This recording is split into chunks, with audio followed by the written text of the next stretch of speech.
La parole de Dieu.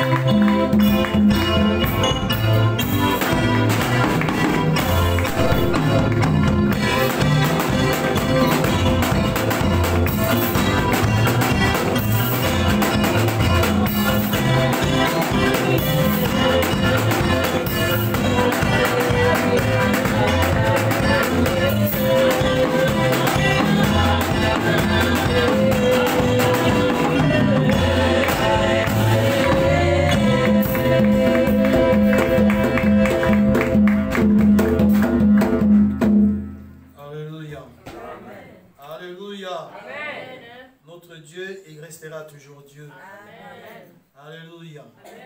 Inclinons nos têtes, nous allons prier. Père, nous te bénissons. Nous voulons parler de ton royaume. Il est écrit, l'homme ne vivra pas seulement de pain, mais de toute parole qui sort de ta bouche. Nous recommandons ces instants dans tes saintes mains. La Bible nous dit, dans leur détresse, ils ont crié à toi. Et tu as envoyé la parole et la parole est guérie. Tu n'as pas changé hier, aujourd'hui, éternellement, tu es le même. Seigneur, console quelqu'un, guéris quelqu'un, inspire quelqu'un, oriente quelqu'un, éclaire quelqu'un cet après-midi. Je me lève contre toute puissance de malinterprétation de ta parole et je soumets toutes tes pensées sous le bas de la croix de Christ. Merci Seigneur. Règne du début à la fin. Au nom de Jésus. J'ai ainsi prié. Amen. Amen.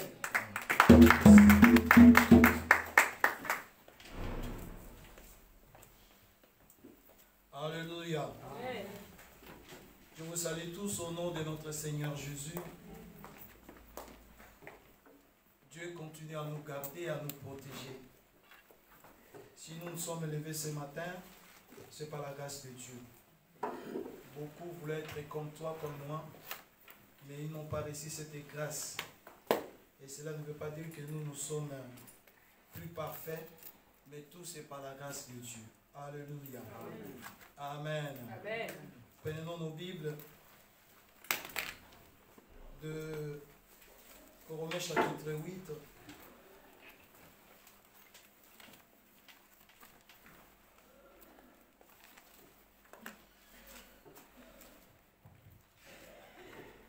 Romains chapitre 8, juste le verset 28. Nous savons que du reste, que toute chose concourt au bien de ceux qui aiment Dieu, de ceux qui sont appelés selon son dessein. Je reprends. Nous savons du reste que toute chose concourt au bien de ceux qui aiment Dieu, de ceux qui sont appelés selon son dessein. Alléluia. Alléluia. Amen. Le titre que nous partageons cet après-midi est intitulé « Appelé à être différent ».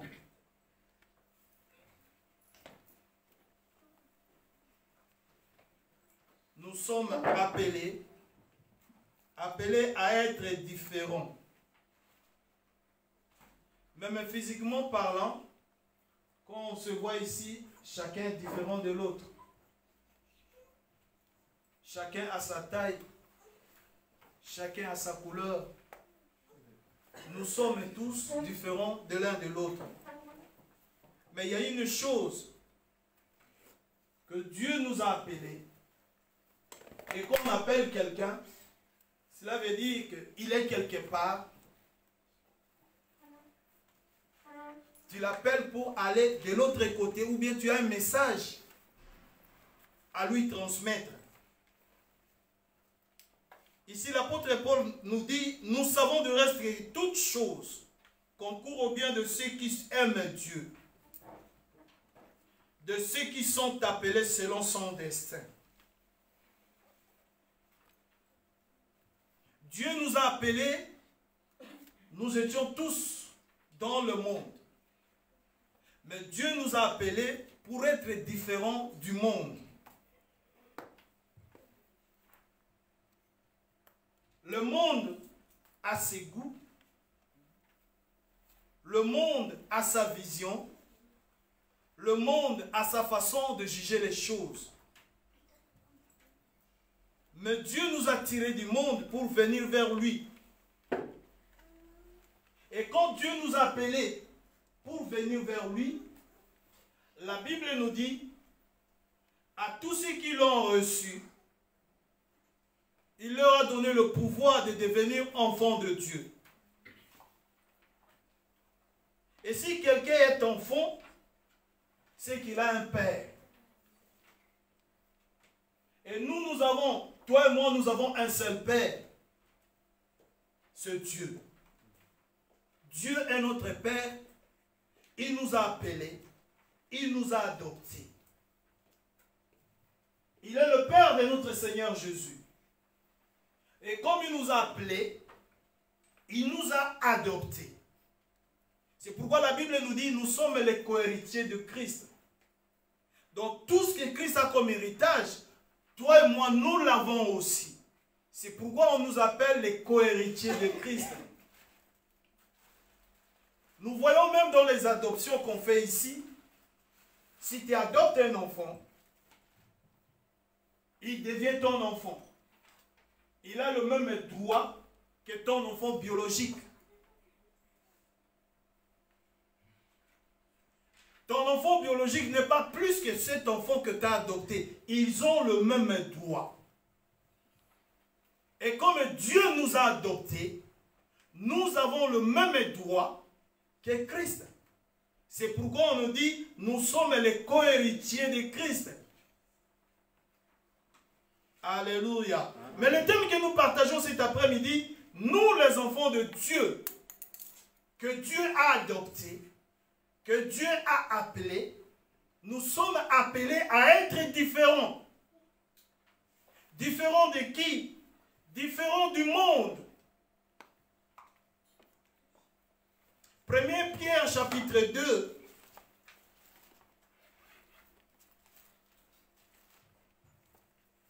Pierre chapitre 2. Nous commençons par le verset 9. 1 Pierre chapitre 2. Verset 9 à 10. Ici, on commence par vous. Vous, c'est toi, ma soeur. C'est toi, mon frère.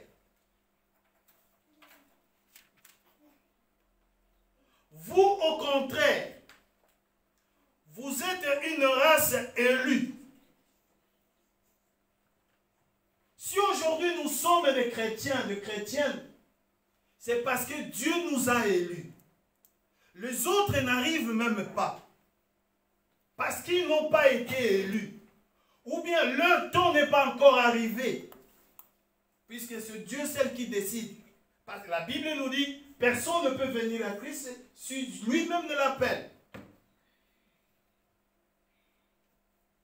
Vous, au contraire, vous êtes une race élue. Un sacerdoce royal. Notre Père, il est le roi des rois.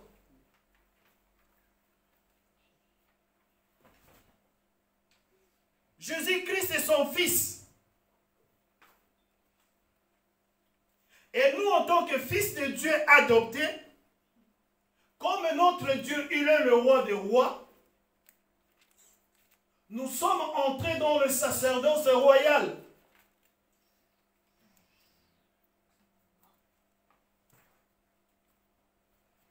La sacerdoce royale, ça veut dire que nous sommes tous, au travers de Jésus-Christ, au travers de sa mort, nous sommes tous des sacrificateurs. À cause de la mort de Christ. La Bible nous dit, sur la croix, quand Père Jésus-Christ a rendu l'âme, le rideau qui séparait le lieu saint du lieu très saint s'est déchiré en deux. C'est-à-dire que ça donnait accès à tous ceux qui accepteront Jésus-Christ comme Seigneur et Sauveur d'entrer dans le sacerdoce royal. Parce que vous vous souvenez, dans le temple. Celui qui entrait dans le lieu très saint, il n'était qu'un sacrificateur. Et comme nous, au travers de la mort de Jésus-Christ, étant accepté Jésus-Christ comme Seigneur et Sauveur, par sa mort, nous entrons dans le sacerdoce royal. Nous sommes des sacrificateurs. Nous avons droit aller dans le lieu très saint, parler à Dieu, recevoir des messages à Dieu. Alors ici, vous au contraire, vous êtes une race élue, un sacerdoce royal, une nation sainte, une nation qui ne se mélange pas avec le péché, une nation qui est le péché.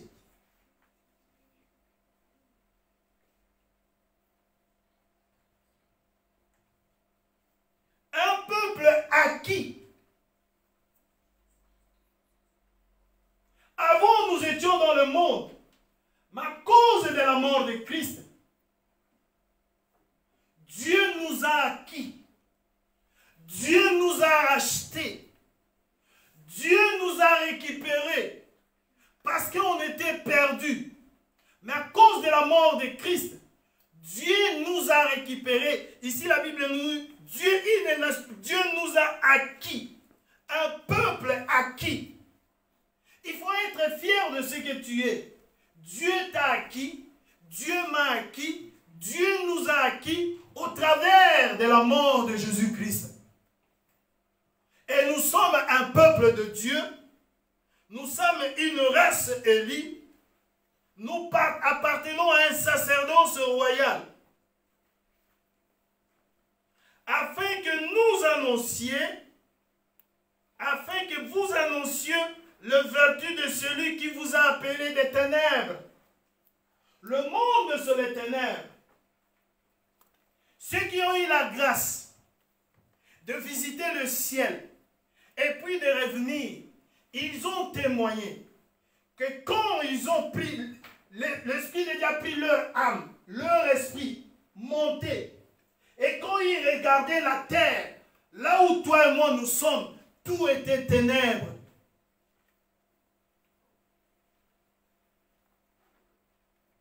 Et ici, l'apôtre Pierre, il dit, Dieu vous a acquis afin que vous annonciez le vertu de celui qui vous a appelé des ténèbres à son admirable lumière. Le monde, c'est les ténèbres. Le monde, c'est la méchanceté.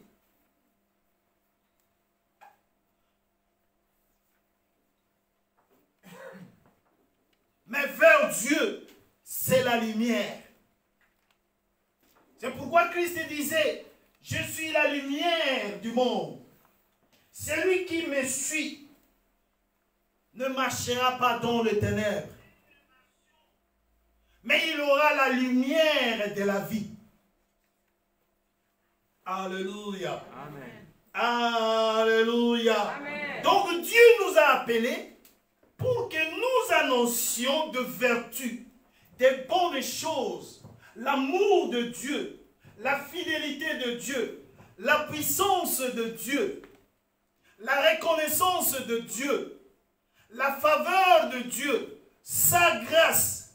Toi et moi, nous sommes appelés à annoncer. Annoncer où? Là où nous vivons. Annoncer où? Là où nous travaillons. Annoncer où? Partout nous allons. Nous sommes appelés à annoncer les vertus de Dieu. Dire à quelqu'un qui est dans le monde que Christ t'aime. Dire à quelqu'un qui est dans les ténèbres, arrête. Ce monde et tous ceux qui s'y trouvent passeront. Dieu à ceux qui se disent que Dieu n'existe pas. Dis-lui que Dieu existe. Tu existes parce que Dieu t'a créé. Il n'y a rien qui existe qui n'a jamais été créé par Dieu. Tout ce qui existe dans le ciel, sur la terre, sous la terre, a été créé par Dieu. Que ce soit le visible et l'invisible. C'est que toi et moi, nous sommes appelés à annoncer. En d'autres termes, nous sommes appelés à proclamer l'évangile. Quelqu'un peut dire Amen. Amen. Dites Amen. Amen. Donc, toi et moi, nous sommes un peuple élu. C'est pourquoi la Bible nous dit, dans Matthieu chapitre 5,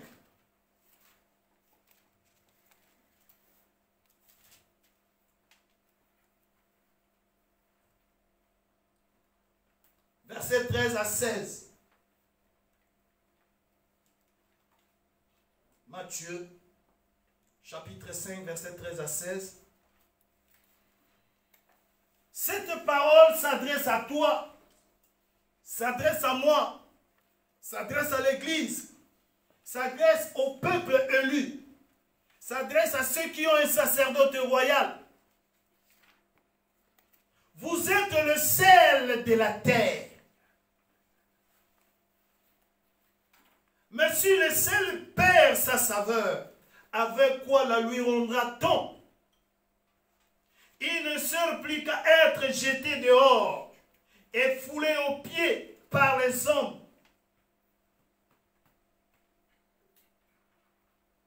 La Bible nous dit, toi et moi, nous sommes le sel de la terre.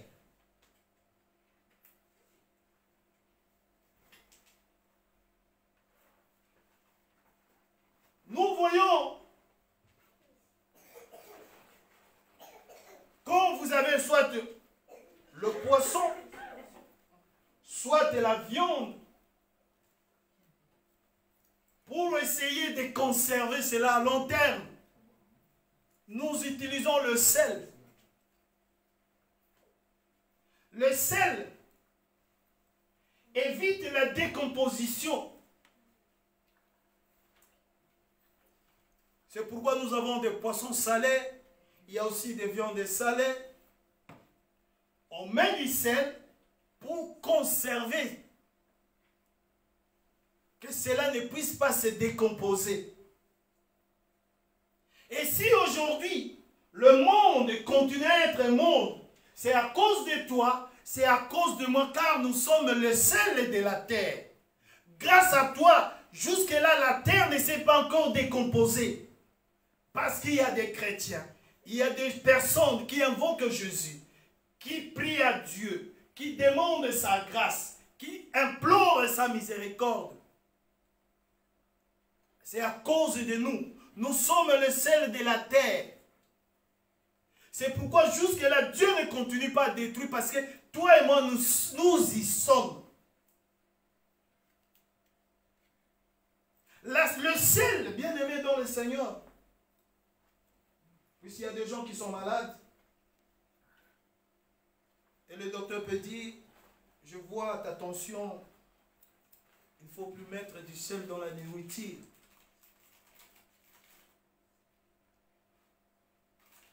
Ce n'est pas facile de manger de la nourriture, un repas préparé sans sel. Il n'y aura pas de goût.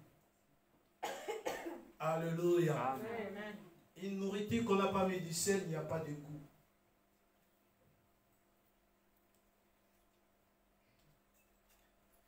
Cela veut dire que pour que ce monde, on ait le goût de vivre, nous avons besoin des chrétiens.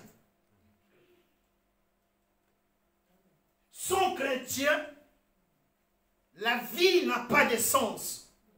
Le vrai goût de la vie, c'est avec les chrétiens sur cette terre. C'est pourquoi Christ nous appelle, toi et moi, nous sommes le sel de la terre. Nous donnons le goût. Le vrai goût de vie, c'est avec les chrétiens. Parce que les chrétiens appartiennent à Christ. Et à Christ, c'est lui la vie. Alors la vraie vie, c'est vivre le christianisme. Quand nous vivons le christianisme, nous aurons le goût de la vie. Mais ceux qui n'ont pas Jésus, même si vous les voyez en train de s'éclater, ils vont se décomposer, ils vont disparaître. Est-ce que quelqu'un peut dire Amen? Amen. Dites Amen. Amen. Nous sommes le sel de la terre pour donner du goût. Le vrai goût, c'est la vie du chrétien. Parce que le chrétien a le goût. Alors, tant que nous sommes encore sur cette terre, nous donnons le goût de la vie. Ce que vous voyez les païens faire, apparemment, vous les enviez, mais il n'y a pas de goût. Ils amènent à la perdition. Ils amènent à la décomposition parce qu'il n'y a pas de sel. Est-ce que je me fais comprendre? Amen. Dites Amen. Amen. Alléluia. C'est pourquoi nous voyons les poissons salés que nous appelons macarons. Tu peux les garder. Tu peux les garder des années, des années, des années, des années. Parce qu'il y a du sel. Ça ne se décompose pas. Protégé par le sel. Et toi et moi, nous sommes le sel de la terre. Dieu nous a appelés pour être le sel de la terre. Donner le goût. Parce que quelqu'un peut te voir vivre, il va venir vers toi, ma soeur, comment tu vis. Parce qu'il voit en toi une autre vie. Parce que tu es le sel de la terre.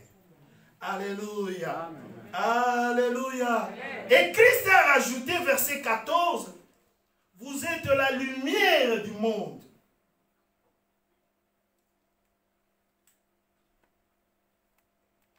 Toi et moi, nous sommes la lumière de ce monde. Parce que ce monde est ténébreux. Ce monde est obscur. Grâce à toi et moi, il y a l'éclairage. Bien aimé, c'est un langage spirituel. Suivez-moi bien. Nous sommes la lumière pour éclairer. Éclairer, c'est-à-dire donner aux autres la voie à suivre. La vraie voie. Une route qui n'est pas éclairée, tu vas tomber dans le ravin.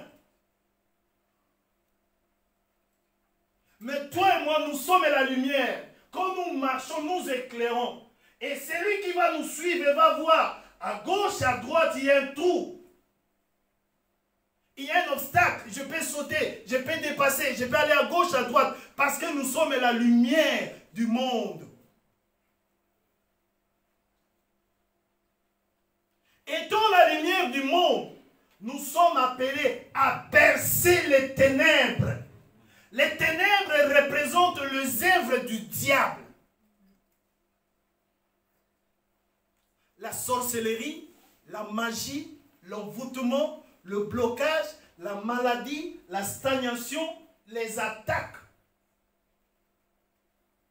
Ce sont les œuvres des ténèbres. Mais nous, en tant qu'enfants de Dieu, que Jésus-Christ déclare, vous êtes la lumière du monde. Nous sommes, quand la lumière vient, c'est pour percer les ténèbres. Et quand la lumière vient, les ténèbres disparaissent. Alléluia. Amen. Alléluia. Amen. C'est pourquoi si réellement nous sommes enfants de Dieu, notre lumière doit briller dans ce monde obscur. Cette lumière va être brillée par nos paroles, par nos actes, par nos réactions, par notre façon de parler. Là, on va voir que c'est ce frère, il est la lumière du monde. Il éclaire. Éclairer, c'est donner la vision. Éclairer, c'est donner le discernement. Et quand tu éclaires, tu as le discernement, tu vas comprendre ça sur le mal et ça sur le bien. Là, il y a un trou. Là, il y a un bon passage. Parce qu'on est éclairé. Alléluia. Alléluia. Amen. 2 Corinthiens chapitre 6.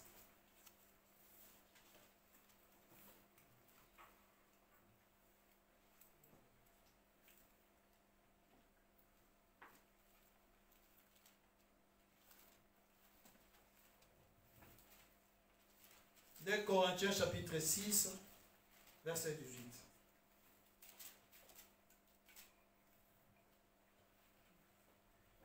Ça, c'est la conclusion. La conclusion du message. Mais j'aimerais qu'on commence par le verset 14. 2 Corinthiens chapitre 6, 14 à 18. Nous lisons. Ne vous mettez pas avec les infidèles sous un joug étranger.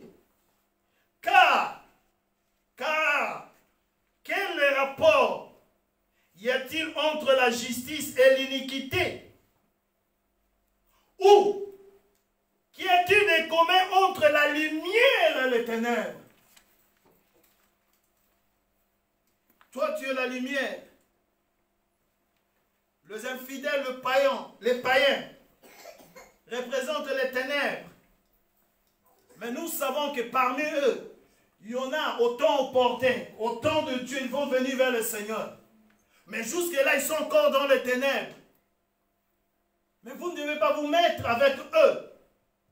Si ce n'est pour les gagner pour Christ, si ce n'est que tu as reçu le message, le commandement de Dieu de faire quelque chose avec eux. C'est pourquoi l'apôtre Paul disait, avec les Romains, je suis Romain. Avec les païens, je suis païen. Mais pour un seul objectif. L'objectif, c'est de les gagner.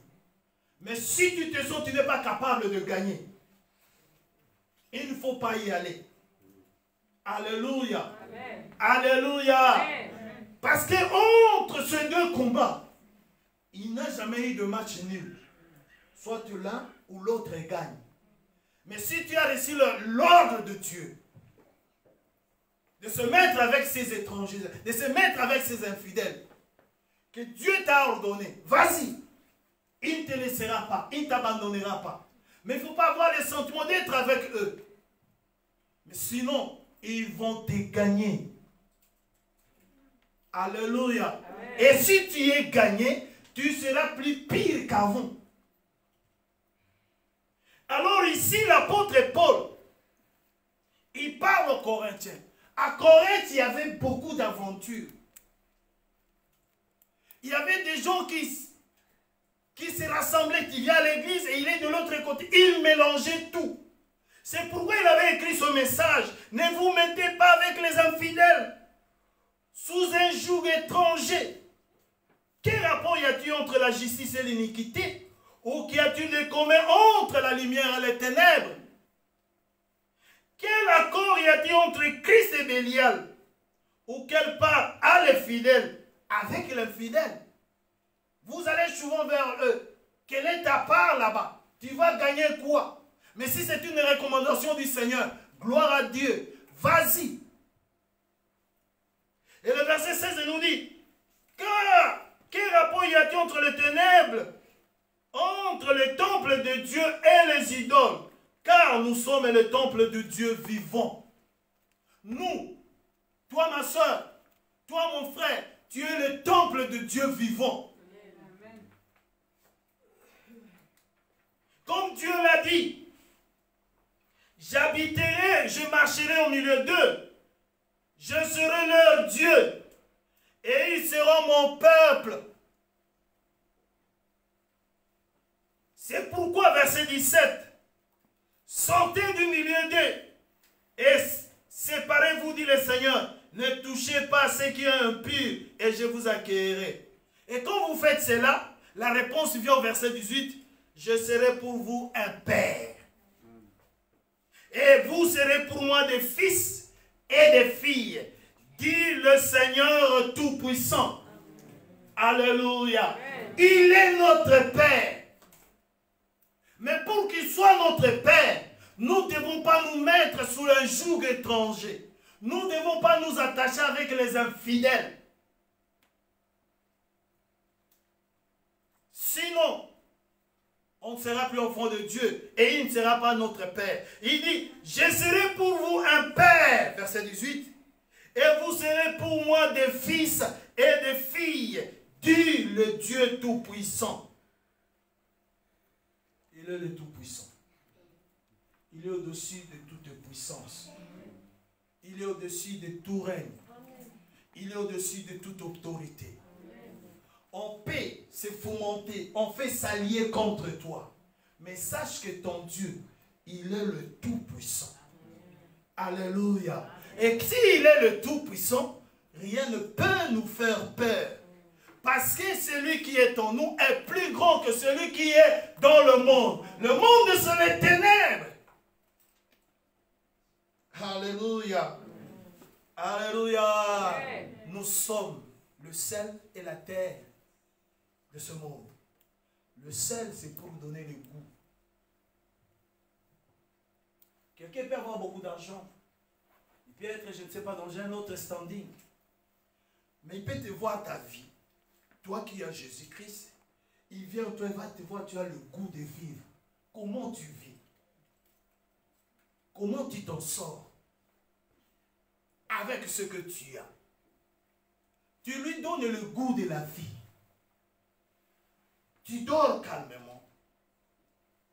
Le pain que Dieu te donne, tu t'en sors. Et celui qui a beaucoup d'argent, il a beaucoup de problèmes plus que toi. Alléluia. En te voyant, il a le goût de vivre. C'est ça le sel de la terre. Le sel donne le goût dans la nourriture. S'il n'y a pas de sel, il n'y a pas de goût. Mettons la lumière. La lumière, c'est pour percer. Si nous essayons d'éteindre cette lumière ici, nous allons être dans les ténèbres. Mais si on allume, les ténèbres vont disparaître.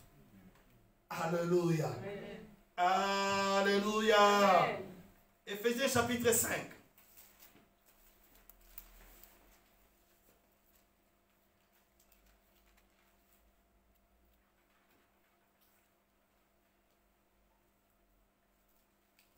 Versets 11 à 12.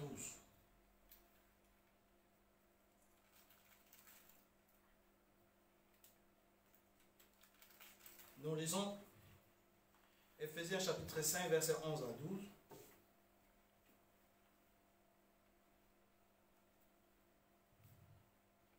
Commençons par 7, s'il vous plaît, excusez-moi. 7 à 12. N'ayez donc aucune part avec eux. Autrefois, ma soeur, mon frère, vous étiez ténèbres. Et maintenant, vous êtes lumière dans le Seigneur. Marchez comme des enfants de lumière. Car le fruit de la lumière consiste en toutes sortes de bonté, de justice et de vérité. Beaucoup de gens n'aiment pas qu'on leur dise la vérité. Si tu dis la vérité, tu deviens ennemi de la personne parce que tu lui as dit la vérité. Jésus-Christ a opéré beaucoup de miracles. Mais le jour où il a commencé à prêcher la vérité contre les pharisiens, les scabins là, on a cherché à les tuer. Dis, examinez ce qui est agréable au Seigneur. Mais beaucoup, étant la lumière, ils cherchent à faire agréable aux gens. Faire plaire aux gens. Un enfant de lumière, non. Un enfant de lumière, quelle que soit la situation, il fait ce qui est agréable au Seigneur. On fait ce qui est agréable au Seigneur. On ne fait pas pour faire plaire aux gens. Tu as honte de dire la vérité pour plaire aux gens.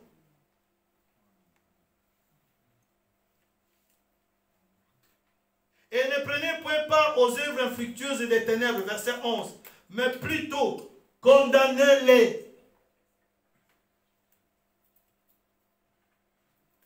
Car il est tenté de dire ce qu'ils font en secret, mais tout ce qui est condamné est manifesté par la lumière, car tout ce qui est manifesté est lumière. Alléluia. Amen. Amen. Amen. Amen. Ici, la Bible en bref nous dit, pour que Dieu soit notre Père, nous devons pas nous mettre avec le même joug avec les infidèles.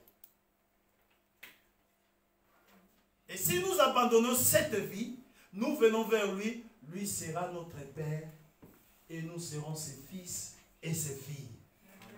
Amen. Alléluia. Amen. Alléluia. Amen.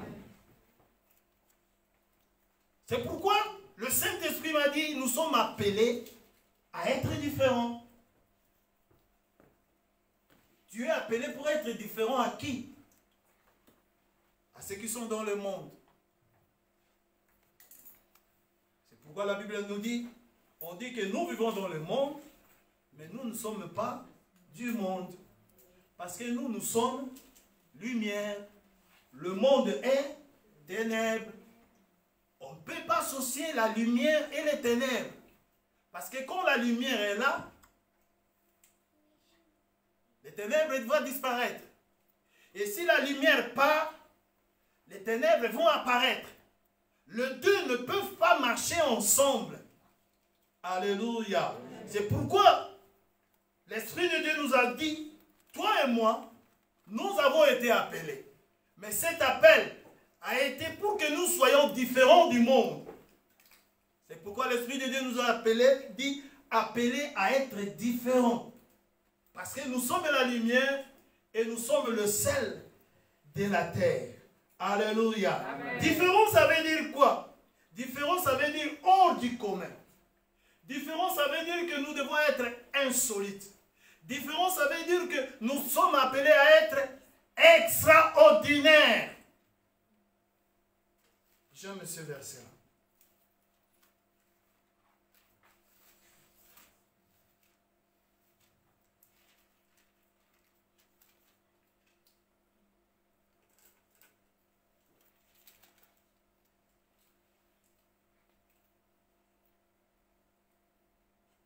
Alléluia. Amen. Oh. Matthieu chapitre 5. On va s'arrêter là.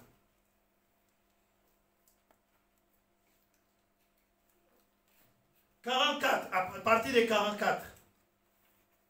Mais moi je vous dis, Matthieu chapitre 5 à partir du verset 44.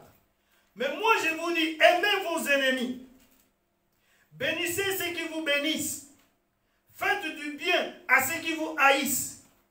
Priez pour ceux qui vous maltraitent et qui vous persécutent, afin que vous soyez fils de votre Père qui est dans le cieux. Car il fait lever son soleil pour les méchants et pour les bons. Il fait pleuvoir sur les justes et sur les injustes. Alors si vous aimez ceux qui vous aiment, quelle récompense méritez-vous? Les publicains aussi n'agissent-ils pas de même? Et si vous saluez seulement vos frères, que faites-vous d'extraordinaire? Ça, c'est pour les enfants de la lumière. Alléluia. Amen. Si quelqu'un, il est infidèle, il est contre toi, je te dis de ne pas s'associer à lui. Mais tu dois l'aimer. Tu dois prier pour lui. Tu ne dois pas s'associer à ses œuvres. Tu ne dois pas mettre sous son joug. Mais tu dois l'aimer. Tu vas prier pour lui. Tout cela parce que la Bible nous dit, afin que vous soyez fils de votre Père, verset 45, qui est dans le cieux. Étant enfants de lumière, nous devons aimer aussi nos ennemis, prier pour eux. Mais on ne peut pas s'associer à leurs œuvres. Peut-être il est aujourd'hui ennemi, demain il sera frère dans le Seigneur. Alléluia. Mais ne t'associe pas à ses œuvres. Chacun a son appel, chacun a son ton. Mais ne t'associe pas à ses œuvres. Parce que toi aujourd'hui tu connais la vérité. Mais lui il est dans les ténèbres. Si on est dans les ténèbres, on ne voit pas bien. Mais toi tu vois bien, tu connais la vérité. La Bible dit vous connaîtrez la vérité et la vérité vous affranchira. Ayant connu la vérité, nous sommes affranchis. nous voyons clair. Mais lui qui est dans les ténèbres, il ne voit pas bien. Il nous attaque. Il fait de nous ses ennemis. Mais nous, on continue à prier pour eux. Mais le commandement est qu'on ne s'associe pas avec eux. Alléluia. Tu ne t'associes pas avec eux, à leurs œuvres. Condamnez-les. Mais on fait cela pourquoi? Le verset 45 nous dit, afin que vous soyez fils de votre Père, afin que vous soyez filles de votre Père, qui est dans le cieux. Alléluia. Alors, en faisant comme ça, nous devons faire des choses extraordinaires. C'est ça la lumière. La lumière, c'est toujours extraordinaire. Et si vous saluez seulement vos frères, que faites-vous d'extraordinaire? Les parents aussi n'agissent-ils pas de même? Soyez donc parfaits comme votre Père Céleste est parfait. Alléluia. La Bible nous recommande d'être parfait. On dit des fois, oui, c'est pas facile d'être parfait. Avec le Saint-Esprit, c'est possible. Le Saint-Esprit va t'aider. Le Saint-Esprit peut nous aider à être parfait. C'est-à-dire à ne pas céder aux œuvres ténébreuses de l'ennemi. Étant enfants de Dieu, enfants de lumière, nous devons faire des choses extraordinaires. Nos réactions, si on nous insiste, nos réactions doivent être extraordinaires. Même si on dit de mal de nous, nos réactions doivent être toujours extraordinaires. Même si on raconte de mensonges sur nos personnalités, sur nos vies, nos réactions doivent être toujours extraordinaires. Même si on te tape du joue gauche, tu donnes un joue droite. Alléluia. Notre réaction, c'est toujours extraordinaire. Pourquoi? Parce que nous le faisons pour être le fils et les fils de notre Père qui est dans le ciel.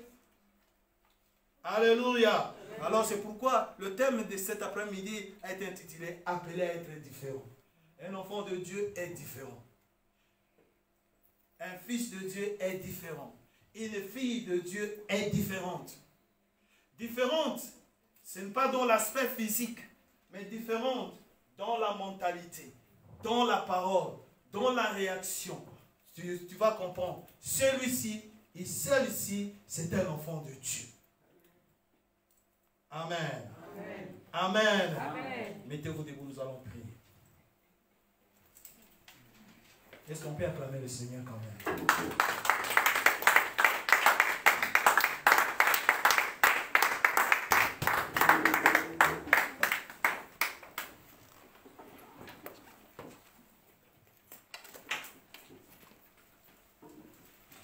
Et le nom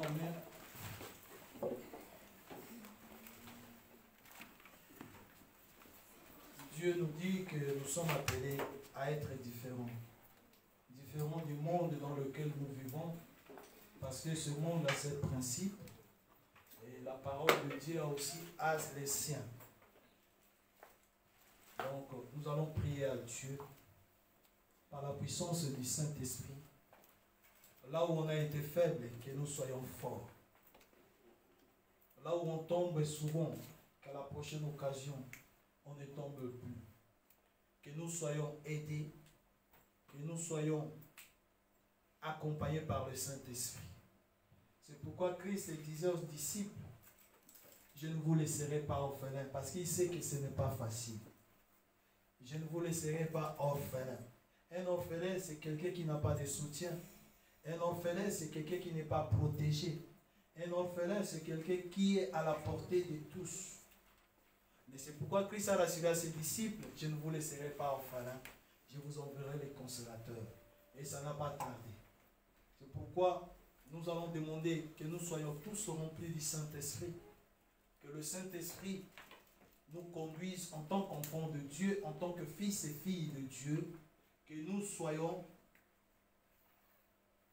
appelés, comme nous sommes appelés à être différents. Que cette différence puisse se manifester dans nos vies de chaque jour.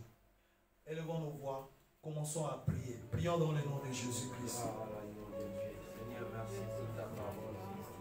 Merci pour ce que tu as fait, c'est ta parole que nous avons écoutée dans ce lieu. Merci Seigneur, tu nous appelles encore à être différents. différent par rapport au monde, différent par rapport aux autres, Seigneur, parce que nous sommes la lumière du monde. Au Père des gloires, nous sommes, Seigneur, seul nous ne sommes pouvons la rien. seule de la terre. Nous avons besoin de Et ton œuvre. la seule fête de sa vie. Nous avons besoin de ton secours. Qui pourrais-je La Bible nous dit la chair est faible, sera que foulée et mais puis ton esprit est disponible. merci Seigneur pour ce Alléluia, soir. merci. Fais de nous tes enfants Aide-nous, Papa. par la puissance du Saint-Esprit. Que nous demeurons des fils et des filles de Dieu, pas dans le physique, Nous voulons, Papa, mais être spirituellement, que nous nous conduisons comme enfants de Dieu. le peuple de Dieu par la Alléluia. Merci Jésus par la puissance du Saint-Esprit. Laisse que ton esprit nous donne la vision, nous éclaire, nous donne le discernement, la compréhension. Que ton esprit nous oriente, alléluia, pour comprendre. Que ton esprit, ô Seigneur, habite en nous dans toutes sa plénitude. Et que toutes les faiblesses en nous, Seigneur, alléluia, le Saint-Esprit nous donne la capacité. Que le Saint-Esprit nous équipe spirituellement, ô Dieu, à marcher selon ta volonté, à condamner les œuvres ténébreuses du diable. Alléluia, merci Jésus. Merci Père, pour tout ce que tu as fait au milieu de nous. Alléluia, toi la gloire en l'honneur. Au nom de Jésus, merci. Alléluia, merci. Alléluia. Au nom de Jésus. Amen. Est-ce qu'on peut acclamer?